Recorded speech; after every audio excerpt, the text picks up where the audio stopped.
É sem dúvida um tempo especial este que estamos vivendo na Terra. Em virtude da misericórdia do nosso Criador, do amor que a nós todos dispensa, temos ensejo de experimentar aqui no planeta os momentos mais inusitados pelos quais pode passar a alma humana. É por essa razão que experimentamos aqui momentos raros de alegria, de contentamento, mas também enfrentamos horas amargas, dias escuros, de dor, de amargura, de frustrações. Este, sem dúvida, é um mundo próprio à nossa condição espiritual. É um mundo de provações e de expiações. E é por essa razão que estaremos refletindo durante alguns momentos em torno do porquê sofremos. O que é que nos leva ao sofrimento? O que é que nos traz a esses terrenos da dor? E junto aos corações dos senhores, estaremos fazendo essa curta viagem, não menos sensível, no entanto, por esses territórios das respostas dos Espíritos, a fim de que possamos entender por que sofremos. Ora, nós vivemos num mundo de provas e expiações, e quanto a isso, não nos resta dúvida. Jesus Cristo nos disse, porém, que no mundo só tereis aflições.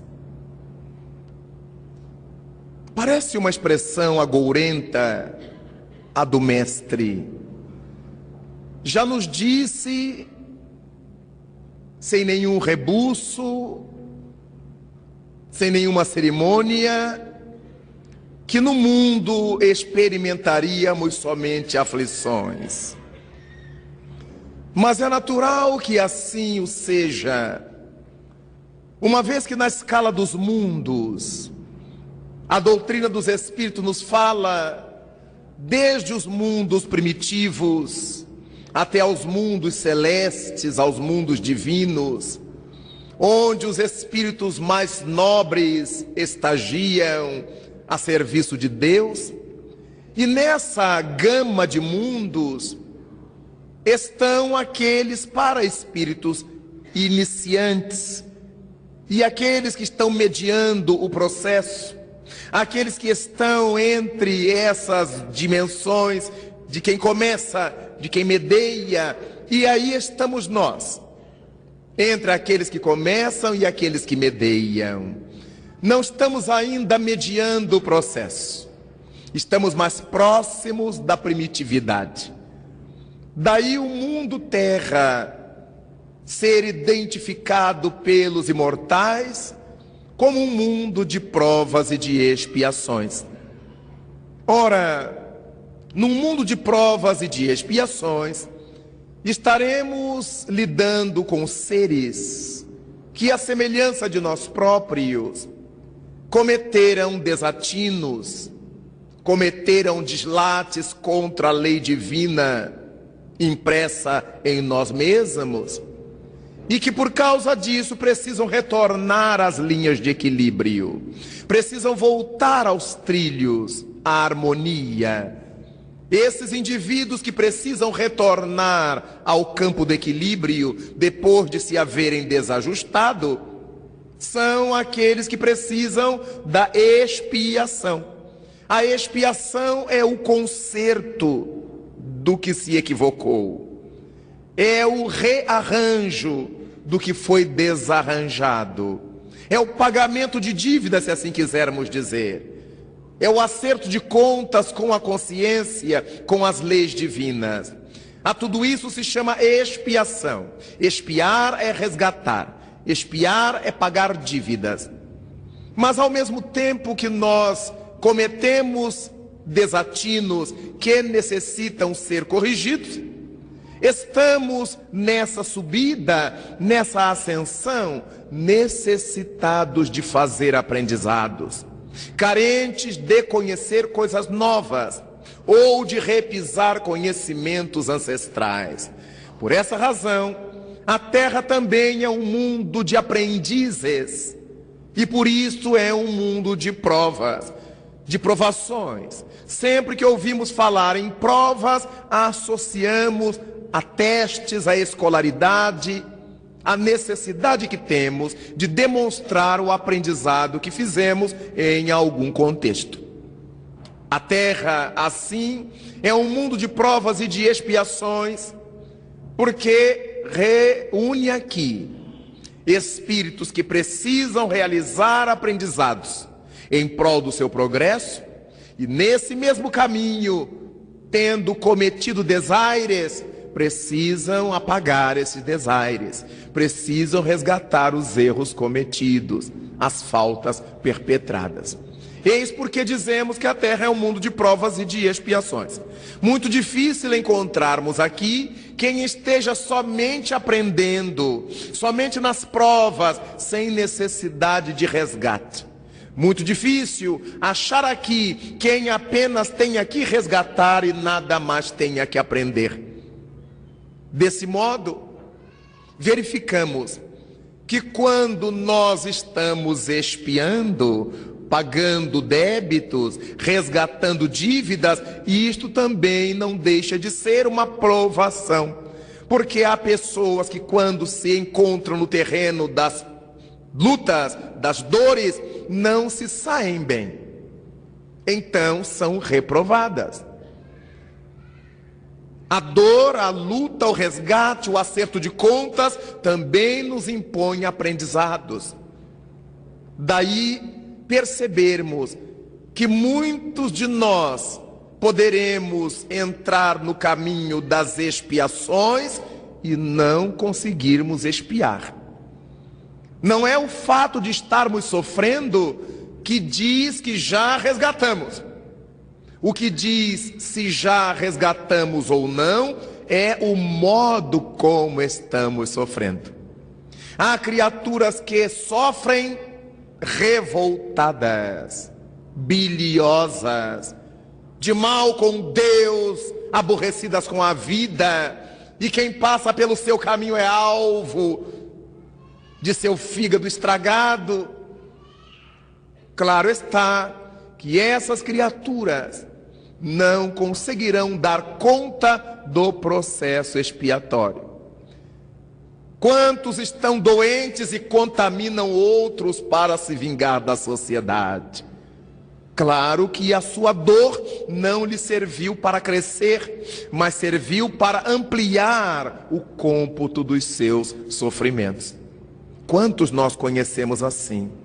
Que estão doentes, que estão passando dificuldades de vários níveis, mas ainda assim são agressivos, vingativos, odientos, invejosos da saúde ou do bem-estar alheios. Claro está que essas almas não conseguem bem aproveitar a expiação. Este mundo é um mundo, então, de aflições, porque as aflições decorrem do fato de ignorarmos. Sempre que nós estamos desconhecendo alguma coisa, esse desconhecimento nos causa aflição. Temos aflições porque não sabemos como será o amanhã. Temos aflição porque não sabemos como será o logo mais. Ao sairmos daqui, o que nos sucederá? As pessoas que se aproximam de nós, quem serão? Marginais, delinquentes, assaltantes, amigos, benfeitores, malfeitores, não sabemos. Aqueles que riem para nós, estão rindo para nós ou estão sorrindo de nós? Estão rindo de alegria, de raiva ou de algum esgar nervoso. Aquelas criaturas que choram à nossa frente estão com dores, estão emocionadas, estão chorando de raiva. Nós não sabemos.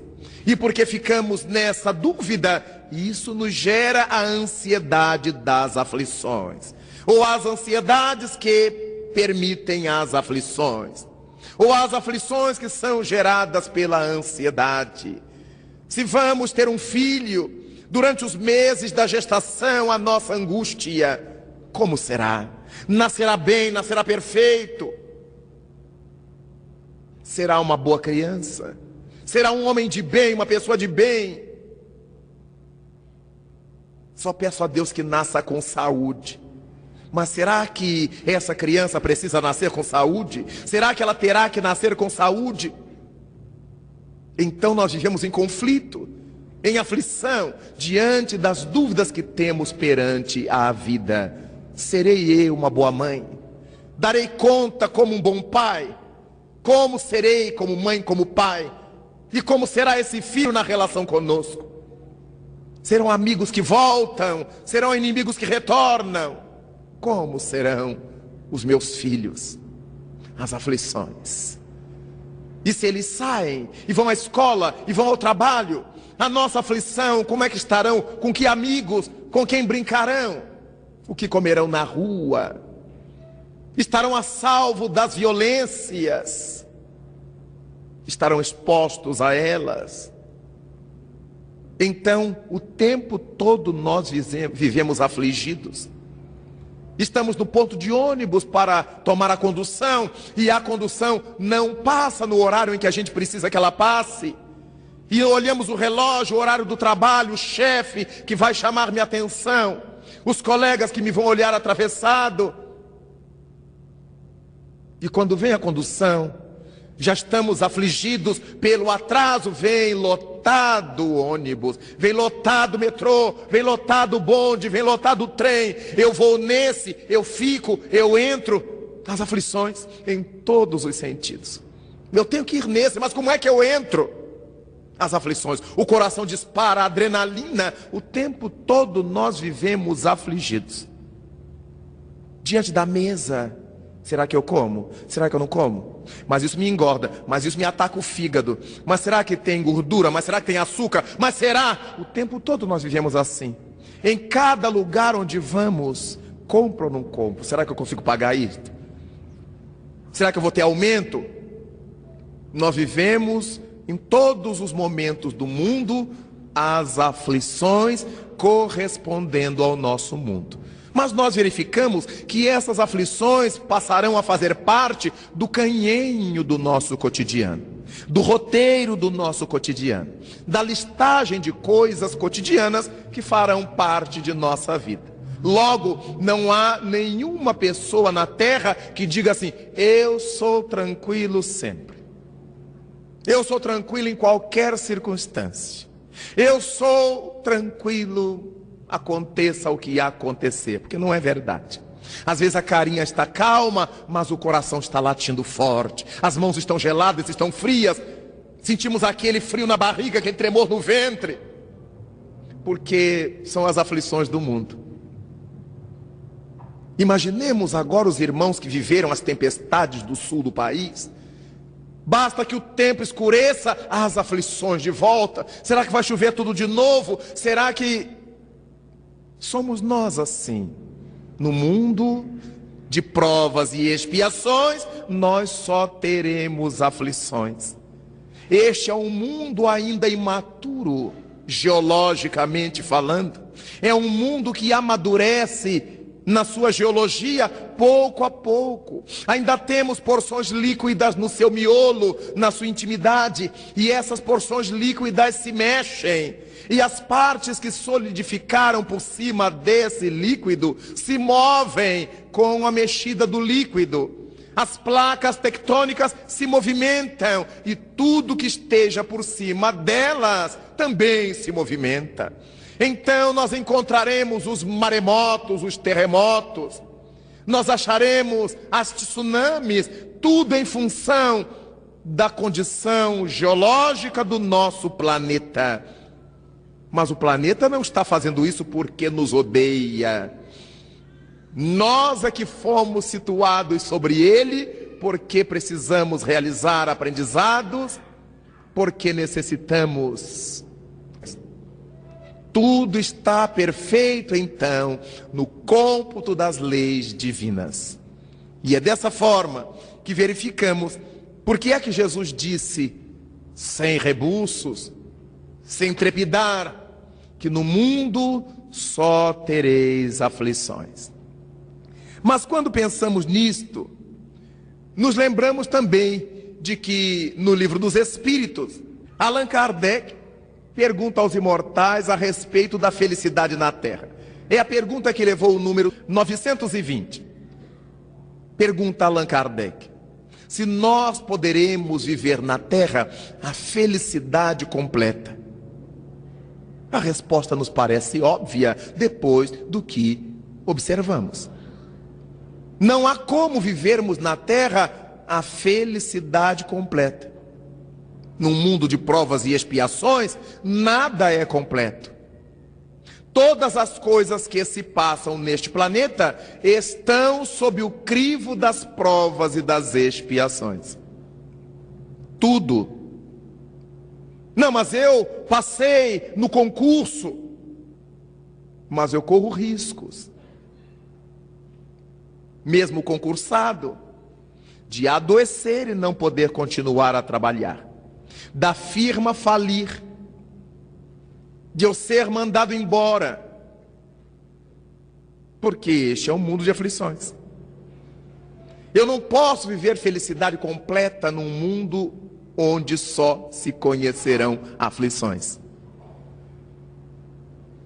Nós nos casamos, formamos família, as vicissitudes naturais da vida, mas ninguém pode garantir se não vai enviuvar dali a pouco, se um dos cônjuges não vai adoecer e teremos que cuidar dele a vida inteira.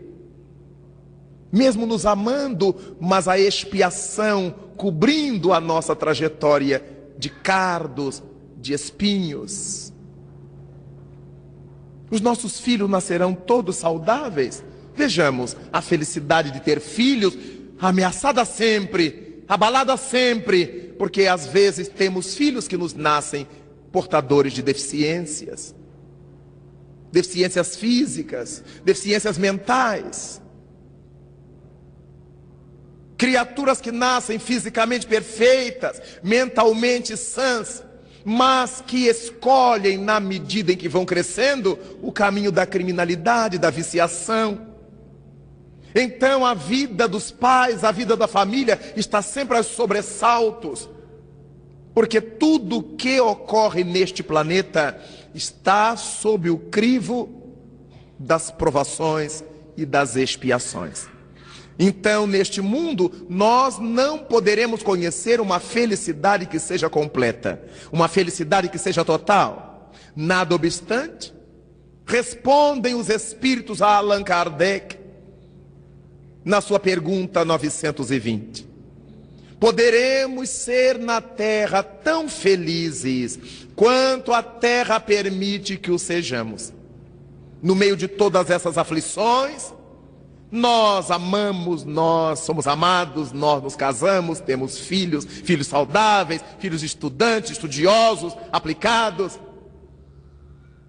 Nós temos amigos, temos uma casa para morar, temos um emprego. Então, no meio das vicissitudes planetárias, das lutas que todos temos que enfrentar no planeta, há momentos deliciosos a vivermos aqui.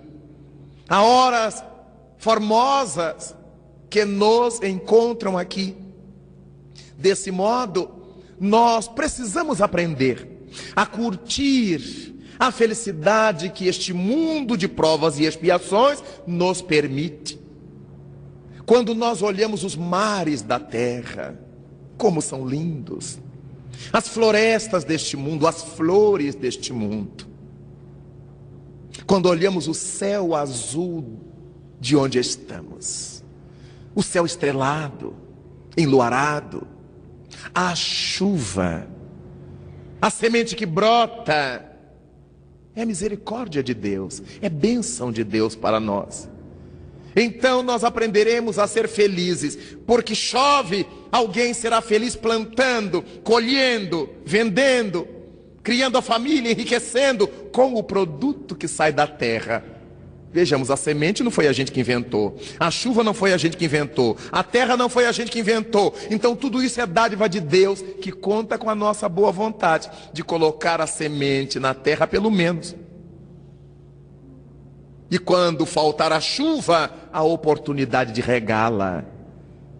Deus nos deu todas as coisas, mas espera que a gente se mexa para colocar essas coisas onde essas coisas precisam ser colocadas. Então eu serei feliz como a terra permite que eu seja, plantando coisas, plantando flores, vendendo flores, ou plantando para enfeitar minha casa ou meu próprio jardim. Mas como é bonito ver que no mesmo talho de terra, com o mesmo adubo, que recebe a mesma água e o mesmo sol, nós encontramos flores de todos os feitios, olores, cores. De onde é que elas tiram? Da mesma terra, do mesmo ninho, todas essas possibilidades. E aí ouvimos falar em carga genética, em bagagem genética, em código genético das plantas, dos animais, dos seres humanos. E aí pensamos, por que elementos penetram em nossa vida? Um conjunto enorme de sofrimentos. Vamos avançar. Por que sofrem os humanos? O primeiro item então nos dirá: os seres humanos sofremos por causa do nosso autodesconhecimento. Não sabemos propriamente quem sou, de onde vim, o que me cabe fazer aqui no mundo e para onde eu irei depois da morte. Olha as perguntas, a ignorância relativamente a elas. É essa ignorância que nos permite soframos. Por que sofrem os humanos? A princípio, porque se desconhecem. Na medida em que nos vamos conhecendo, sabemos das coisas que nos fazem mal, conhecemos as coisas que nos fazem bem, tudo dentro da relatividade que já vimos do mundo de provas e expiações. Como falamos, as pessoas diante da mesa se perguntam: posso comer isto? Será que isso vai me fazer mal? Não, isto eu não posso comer. Depois das 6 da tarde não posso mais. Antes das 6 da manhã ainda não. Então, na medida em que vamos conhecendo o nosso organismo, sabemos o que comer, que horas comer, a quantidade a comer. Mas quando nos conhecemos moralmente, sabemos com que tipo de pessoas a gente tem facilidade de lidar, com que tipo de pessoas temos dificuldades em lidar. Qual é o tipo de pessoa que nos traz felicidade? Qual é o tipo de pessoa que nos traz insegurança, irritabilidade? E vamos evitando uns, procurando outros, nos aproximando de uns, nos afastando de outros. O conhecimento de nós mesmos, invariavelmente, nos vai conduzindo a selecionar o estilo de vida que a gente quer ter. Não se trata de fugir dos outros, se trata de administrar bem as nossas potencialidades. Se eu sei que eu não tolero música batistaca, sons de barulho, não posso ir às discotecas. Eu não posso ir à discoteca e ficar pedindo ao DJ que tire essa música, porque ele vai dizer: mas ninguém lhe chamou aqui. Existem concertos clássicos na cidade, existe música pop na cidade. Por que que o senhor veio aqui? Por que que você veio aqui? Na medida em que eu vou me conhecendo, eu vou sabendo de que eu gosto, de que eu não gosto. E se eu vou fazendo as coisas equilibradamente, corretamente, decentemente, porque eu me conheço, porque eu sei de mim, porque eu sei meus limites que eu preciso sempre ir superando, é claro que eu vou evitar muitos sofrimentos e vou buscar muitas alegrias. É natural que neste mundo de lutas, de ansiedades, de inseguranças, de aflições, eu vou evitar de ter muitas aflições.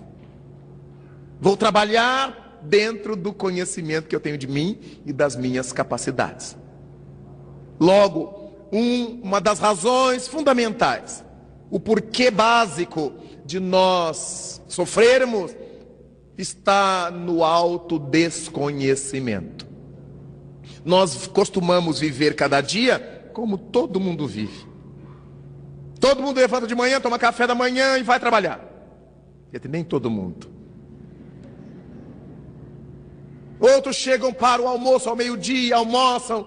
Alguns fazem a cesta, outros não. Voltam para trabalhar. Vêm para casa, reproduzem, têm filhos. Vêm televisão, leem jornal, ouvem música. Fala um pouquinho do futebol, fala um pouquinho da política, fala um pouquinho da vida alheia, porque senão ninguém consegue ser feliz, né? E então, nós vamos vivendo como todo mundo vive. Como disse o poeta popular, vida de gado, povo marcado, povo feliz. A nossa felicidade vai ficando restrita a essa vida de gado que temos.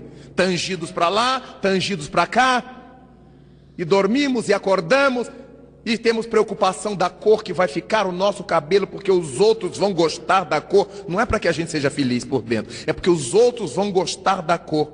E então o comércio descobriu isso e lança aquilo que está na moda. A gente não usa porque gosta, a gente usa o que está na moda. Às vezes são as modas esdrúxulas, horrorosas, mas está na moda. Fiquei pensando ainda ontem nos pobres produtores de pentes do passado. Todos morreram de fome, faliram, porque ninguém se penteia mais. No tempo em que eu era menino, eu escutava as mães dos meus colegas, porque esse problema eu não tinha, dizendo para ele: penteia esse cabelo, menino.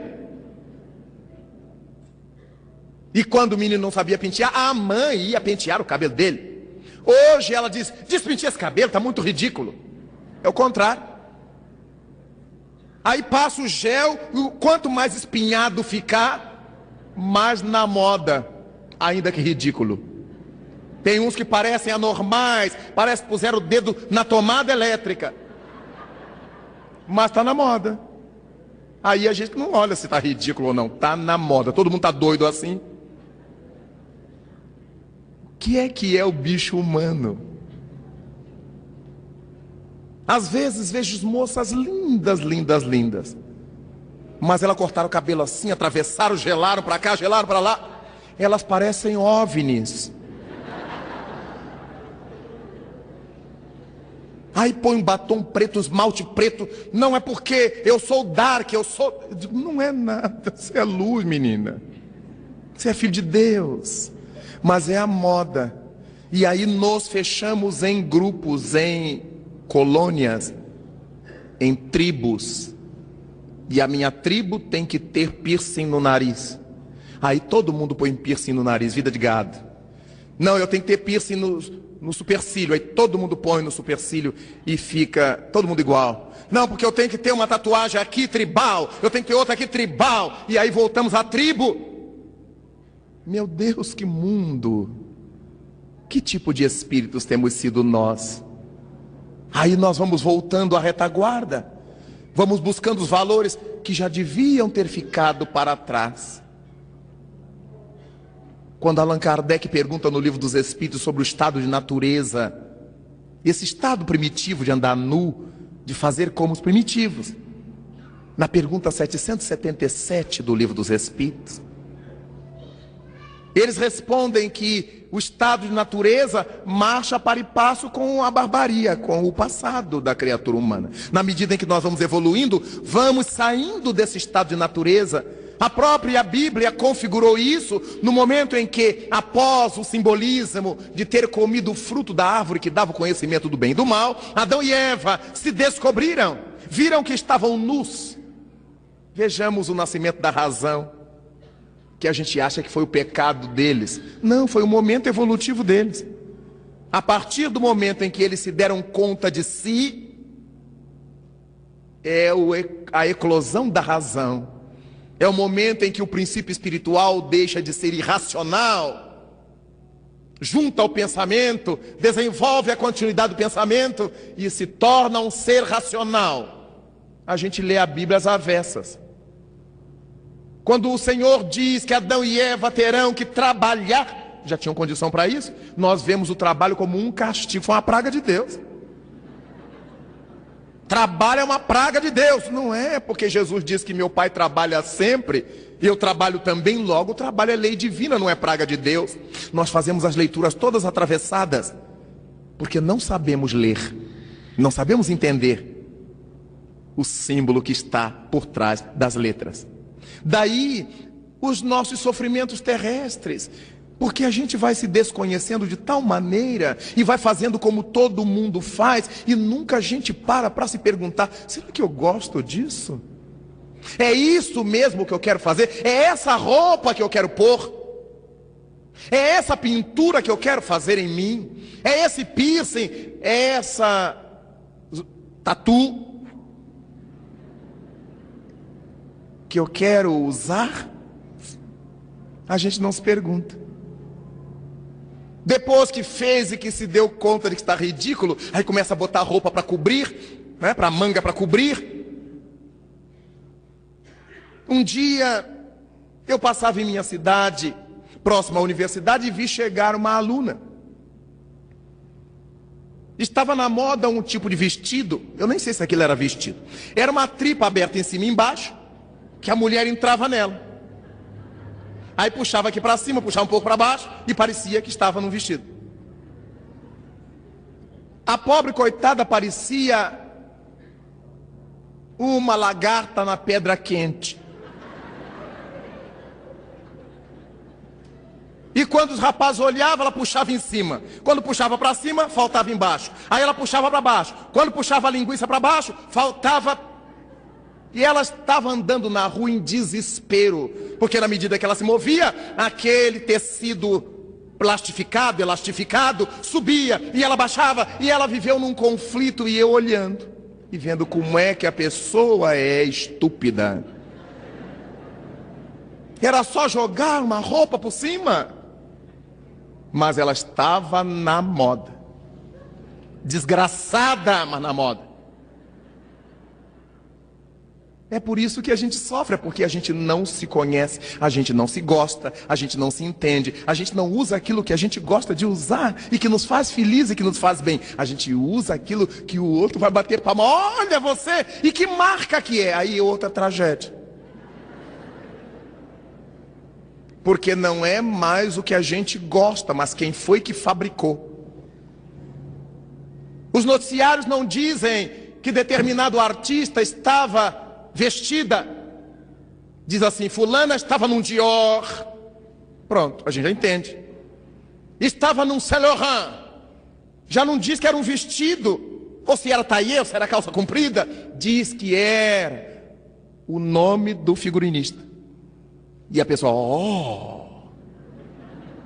E o sonho de consumar, quando eu me casar, eu quero um vestido assim, do Dior.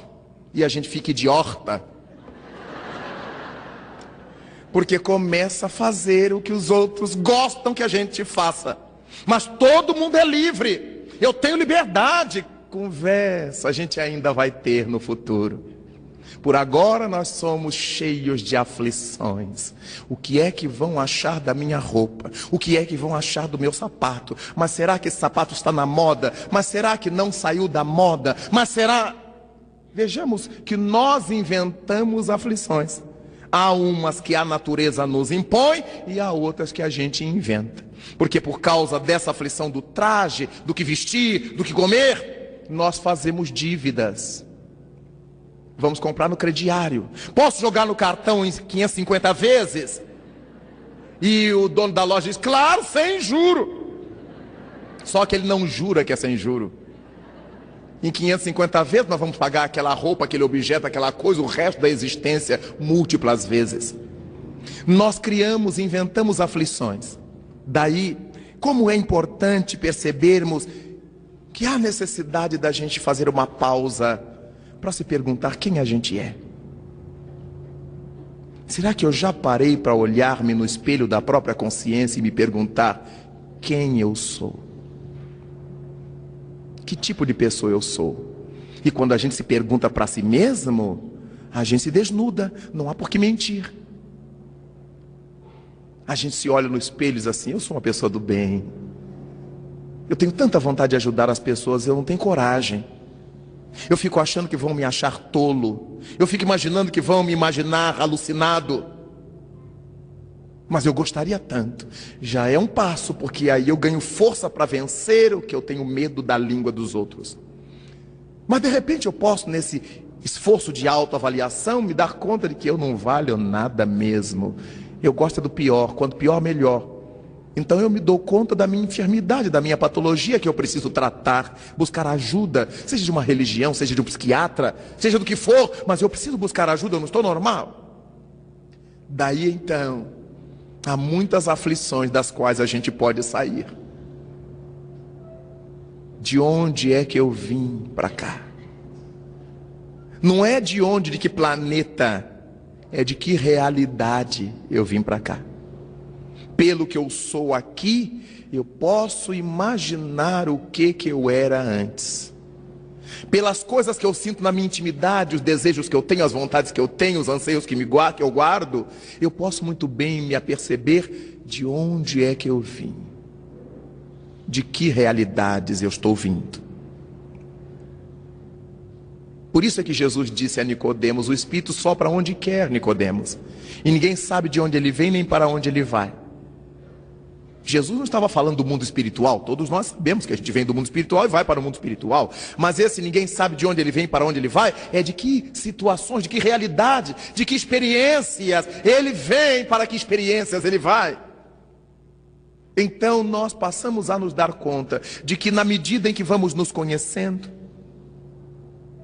vamos domando as aflições, dominando as situações que nos levam ao sofrimento, ao padecimento. Quando nos perguntamos o que me cabe fazer aqui na terra, eu avalio de que experiências eu venho e por que Deus me situou aqui. Ainda encontramos nestes tempos pessoas que gritam: eu não sei o que eu vim fazer na terra. Precisaria saber. Eu acho que eu nasci em lugar errado. Não, Deus não erra. Que mal eu fiz a Deus? Certamente a Ele nenhum. Porque ninguém é capaz de fazer mal ao Criador do universo.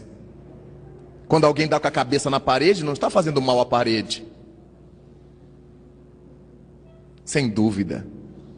Então, é importante pensarmos na nossa realidade. O que me cabe fazer aqui?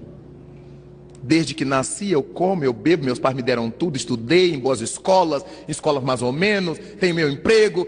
Mas o que eu já fiz de útil na vida? Se eu perecer agora, se eu morrer hoje, se Deus me chamar de volta hoje ao grande lar, o que é que eu terei para levar em mim?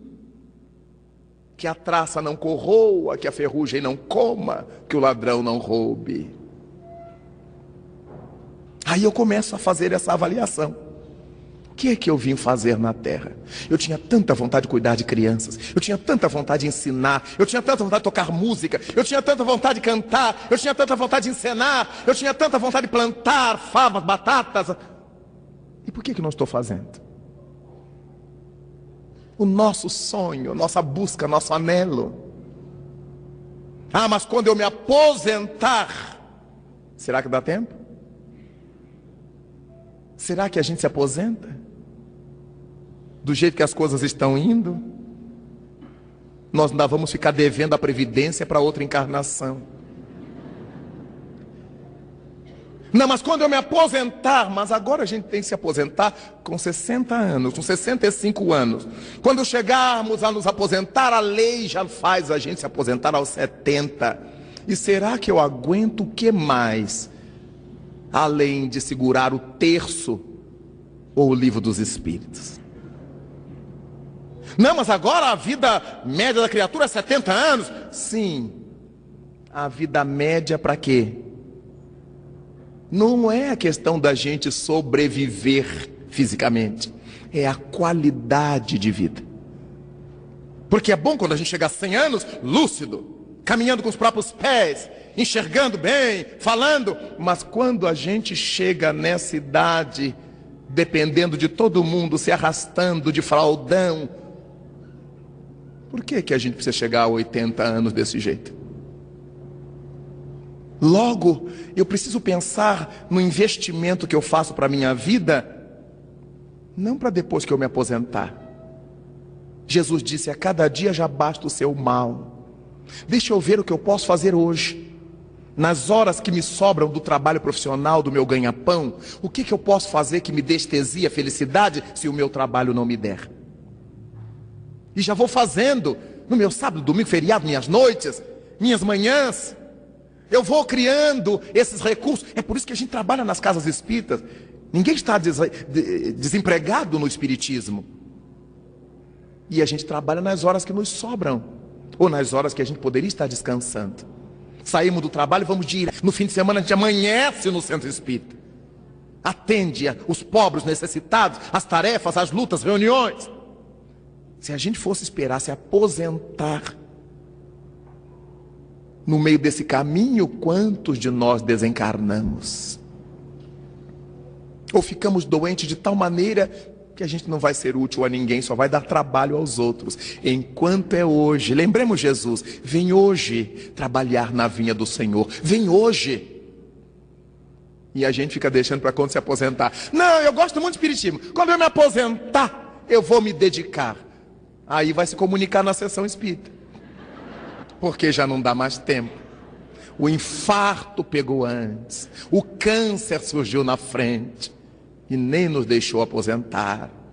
Nós temos que ter essa visão madura da vida. Não é agourenta, é lúcida.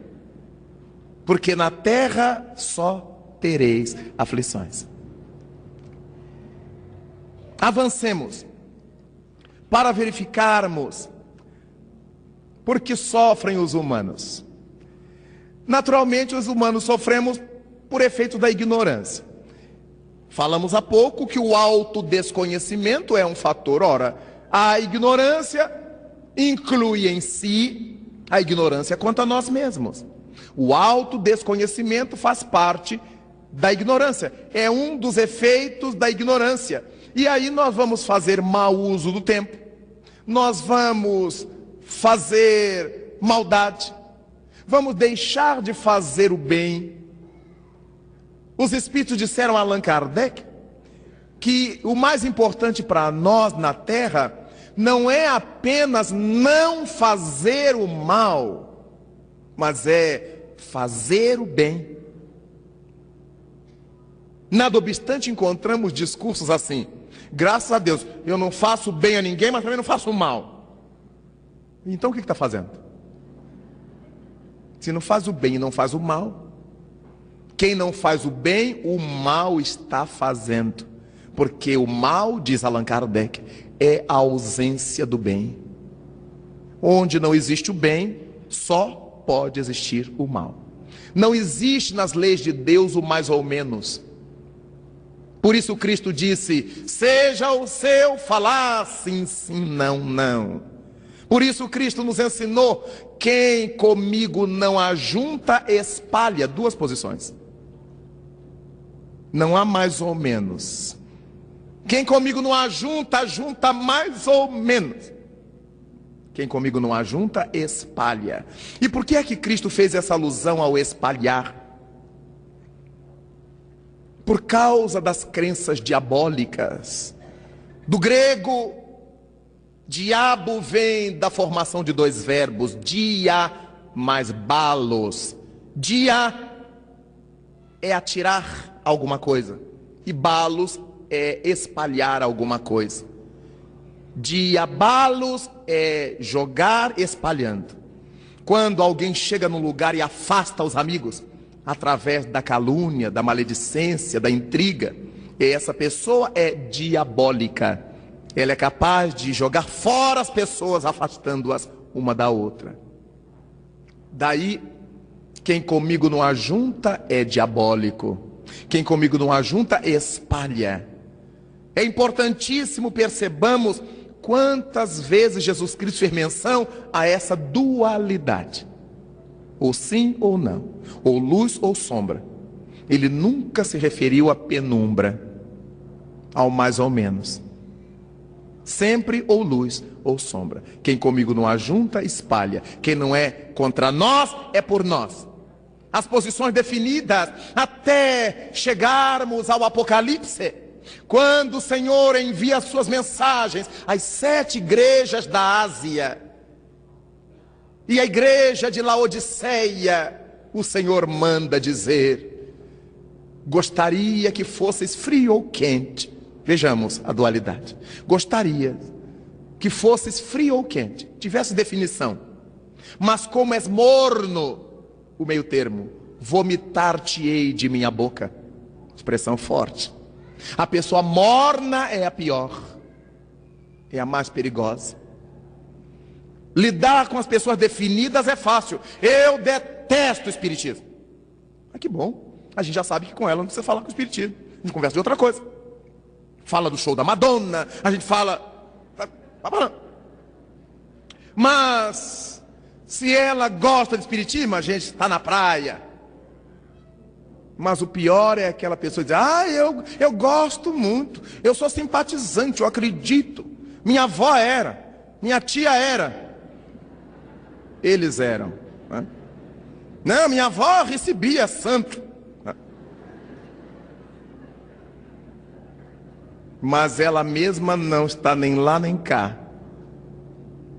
Quando está com a gente tem aqueles argumentos, aquelas falas, mas quando sai de nosso contato, elas são do mundo como os mundanos.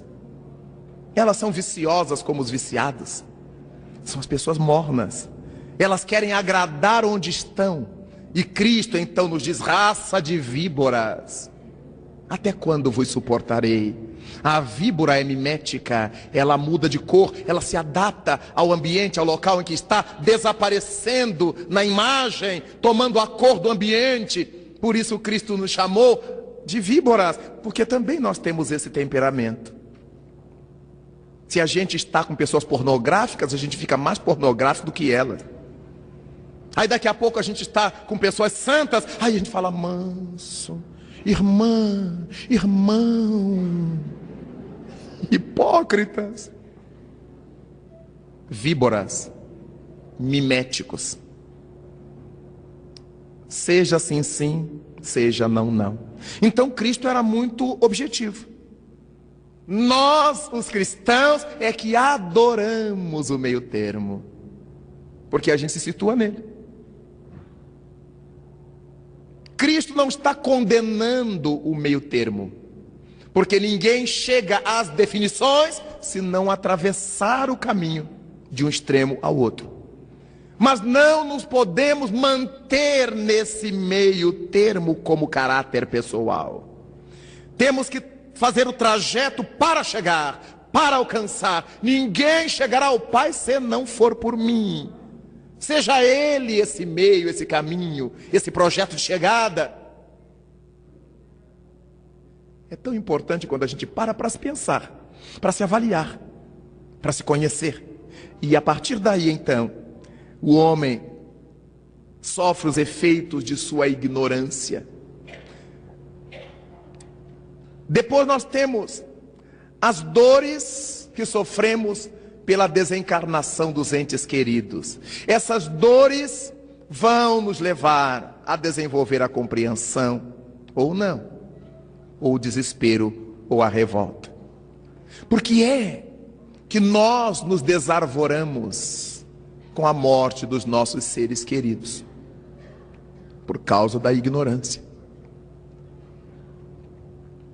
Desesperamo-nos porque imaginamos que seja o fim. Fim. Fulano morreu. Quer dizer, acabou. Quantas são as pessoas que chegam a mim e me dizem assim: perdi meu marido, perdi meu filho, perdi minha mãe. Outros me dizem: eu fui visitar a cova do meu filho, o túmulo de minha mãe. Eu digo, que tragédia, meu Deus. Além de ter matado o ente querido, ainda sepultou o ente querido. Eu vou na cova de minha mãe. Quer dizer, a minha mãe era o corpo, não era a alma. Eu vou na tumba do meu filho era o corpo que apodreceu, e não a alma que vibra no além. Vejamos que isso tudo é ignorância. Na medida em que nós entendemos que os nossos entes queridos não são os corpos que eles têm, mas a alma que eles são, eles não morreram, não perdi ninguém. Seria fácil dizer, olha, meu marido desencarnou, eu tenho meu marido desencarnado, eu tenho um filho desencarnado, eu tenho um filho falecido, eu tenho um filho falecido, não perdi. Eu tenho vários amigos desencarnados. Eu tenho vários amigos desencarnados. Mas a nossa fala já denota o desconhecimento e a afirmação materialista. Eles se acabaram, eu perdi. É tão importante nós pensarmos que quando visitamos um túmulo, não é o túmulo do nosso ente querido, é o túmulo que guarda os restos mortais do nosso ente querido. Isso se assemelha a nós jogarmos na lixeira a roupa velha que não nos cabe ou não nos serve mais, e todos os dias a gente ir lá olhar. Será que o Clean levou? Será que a companhia de limpeza levou? Será que ainda está lá? Depois que a gente se desfaz de uma roupa velha, a gente desfaz de uma roupa velha, adquire uma roupa nova. Imaginemos a gente com uma indumentária nova e dizer, eu gostava mesmo daquele vestido roxo que eu tinha, eu gostava mesmo daquela calça de botada que eu tinha. Depois que a gente adquire a roupa nova, a gente nem lembra mais da roupa velha. Com todo respeito que nos é devido às pessoas sensíveis que acham que nos cemitérios e nas covas, nas catacumbas, nos túmulos, estão homenageando seus entes queridos, é válido que pensem assim. É necessário que elas saibam que seus entes queridos não estão ali, obrigatoriamente. Que naqueles fossos ou naquelas gavetas não estão seus entes queridos. A cova da minha mãe, uma conversa. A nossa genitora, o nosso ente querido não estão ali, inumados. Na medida em que eu vou entendendo isto, eu não escapo de sofrer a dor da saudade. Eu não escapo de me emocionar, de me sensibilizar, de chorar. Mas a cabeça é outra. A cabeça funciona de modo diferente. Ainda ontem, estando eu aqui na cidade, recebi um telefonema de manhã. Logo que despertei,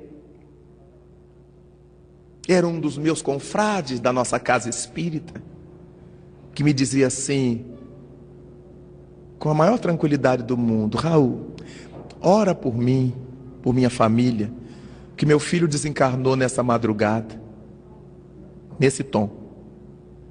E eu disse, como? Um desastre na ponte Rio-Niterói. A doutrina espírita formosa. A tranquilidade de ligar para os amigos, pedir que ore. Ele não deixou de chorar, ele não deixou de sofrer. Ninguém fica feliz e comemora a desencarnação de um ser querido. Os povos que comemoram, não comemoram a morte, homenageiam a vida. Para eles, aquele indivíduo entrou na vida. É essa a homenagem. Como nós deveríamos fazer com a nossa sensibilidade, com a nossa cultura ocidentais. Não fazemos festa porque alguém desencarnou, porque faz parte da nossa cultura cristã. Mas não precisamos entrar na linha do desespero, nem da revolta. Por que é que Deus fez isso comigo? Não foi Deus que fez isso comigo, isso é da lei. Nós estamos no planeta Terra de provas e expiações. Todo mundo que um dia chegou aqui sairá daqui, em termos físicos. Tudo que um dia nasceu na Terra, um dia na Terra morrerá. Faz parte das leis que regulam o planeta. Não só os meus entes queridos vão morrer, como eu também. Não só meus antepassados desencarnaram, como eu desencarnarei. E os meus pósteros também desencarnarão. Então, uma coisa é sofrer a saudade. Outra coisa é entrar na linha da revolta, do desespero, da rebelião contra Deus, como se isso pudesse resolver uma coisa que é lei de Deus. E os nossos parentes são, em verdade, filhos de Deus como nós. Quem manda sobre eles e sobre nós é Deus. Não somos nós que diremos quando é que eles têm que ficar, quando é que eles têm que sair do corpo. Outras pessoas me dizem assim: eu tenho tanto pedido a Deus que leve fulano. Ué, mas por que eu estou pedindo a Deus que leve fulano? Deus sabe, o filho é dele. Trabalho. Não, eu peço que é para ele descansar. Não é para ele, é para a gente descansar. Porque o doente está sedado. Às vezes está em coma induzido. E a gente vai se escondendo assim. Não, tem pedido a Deus para levar. Nós, quando oramos a Deus, não temos que dizer o que Deus tem que fazer. Porque nós aprendemos no Espiritismo que Deus é a inteligência suprema do universo. Ponto. Eu não tenho que dizer para Deus: leve minha avó, mate meu tio. Que isto? Eu tenho impulso assassino e quero pôr a culpa em Deus?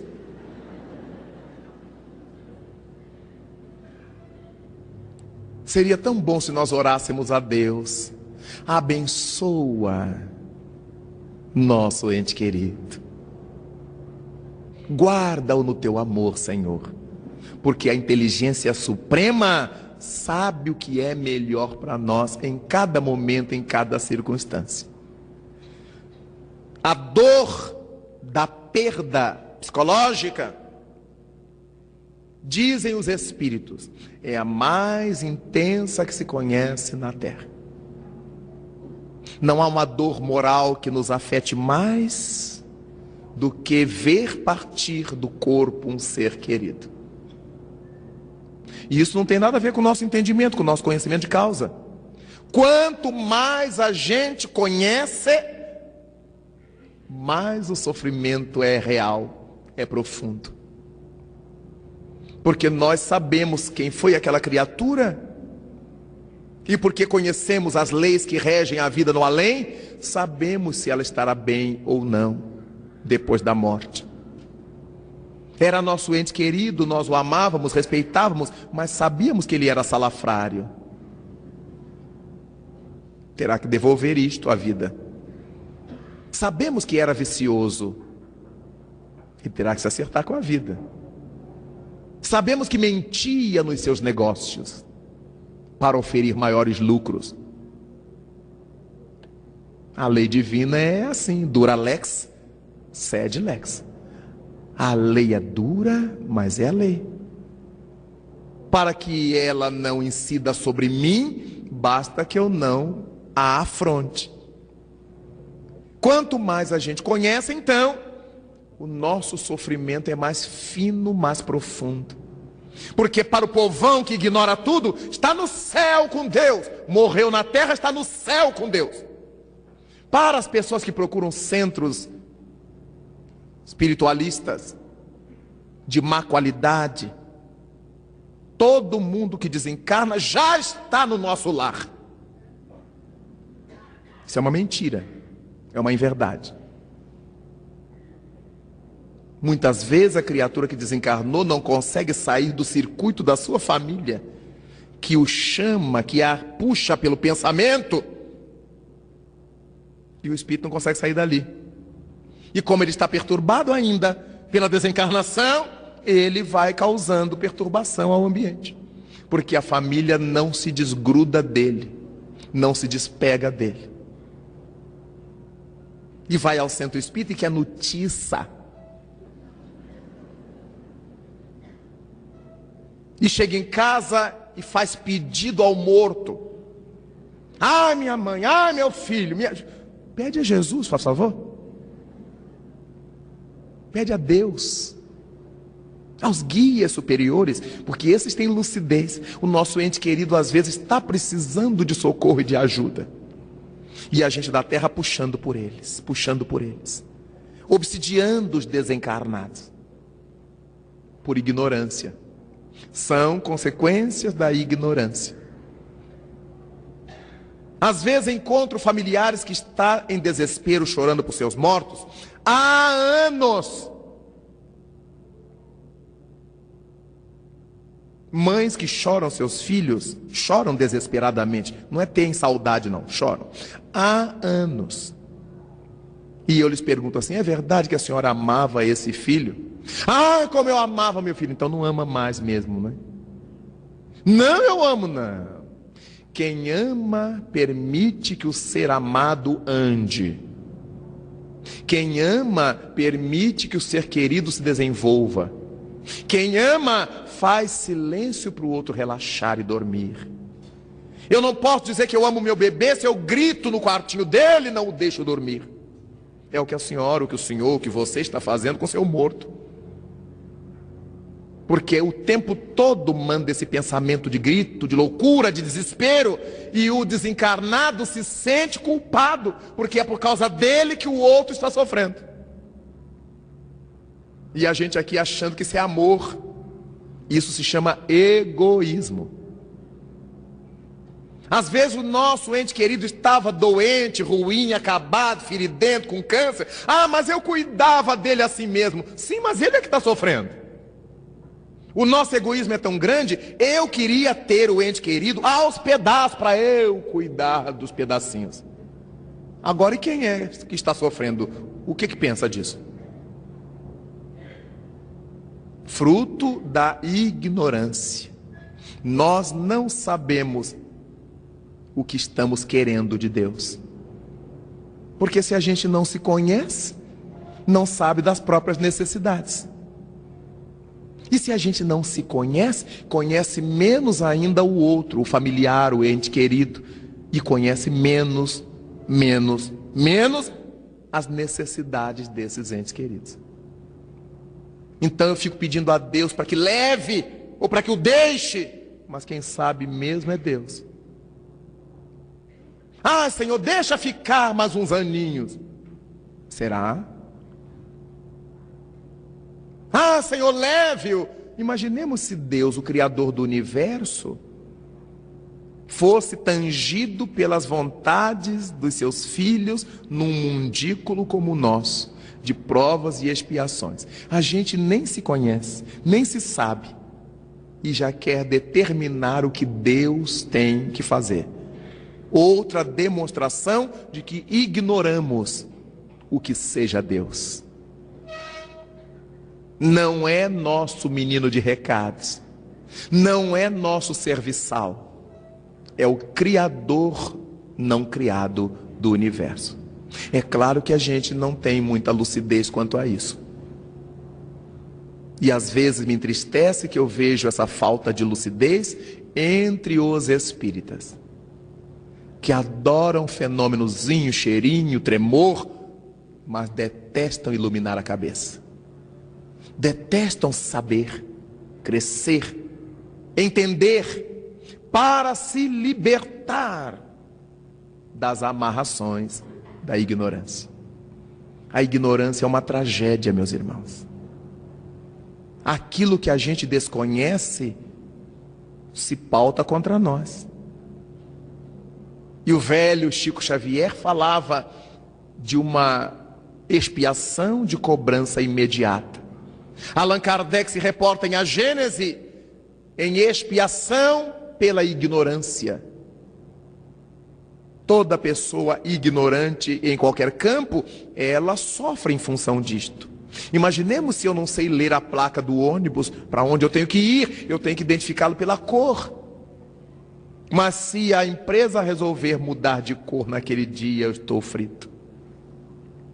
É a expiação da ignorância. Alguém que sobe no edifício, senta-se à janela para limpar o vidro, sem nenhuma proteção, e despenca lá de cima e se acaba. Expiação de cobrança imediata, por causa da ignorância. O que custava a pessoa se proteger? O que custava pedir ao dono da casa? O dono da casa lhe dá o material para que ele ficasse presinho, a janela, a escada, ou o que fosse. Não, comigo eu já tenho experiência.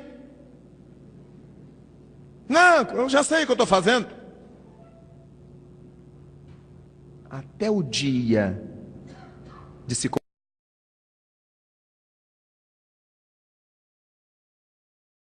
comunicar na sessão mediúnica. Não, eu tenho experiência, mas eu não sabia o que eu estava fazendo. Porque todas essas coisas do mundo, minha gente, só podem acontecer com a gente. Acidentes, mortes, não acontecerão com os mortos. Acontecerão conosco que estamos vivos ou supostamente vivos na Terra. Às vezes eu tenho dúvida. Quantas vezes eu faço ensaio de atravessar a parede e eu não consigo? Dou cada esbalrão na parede.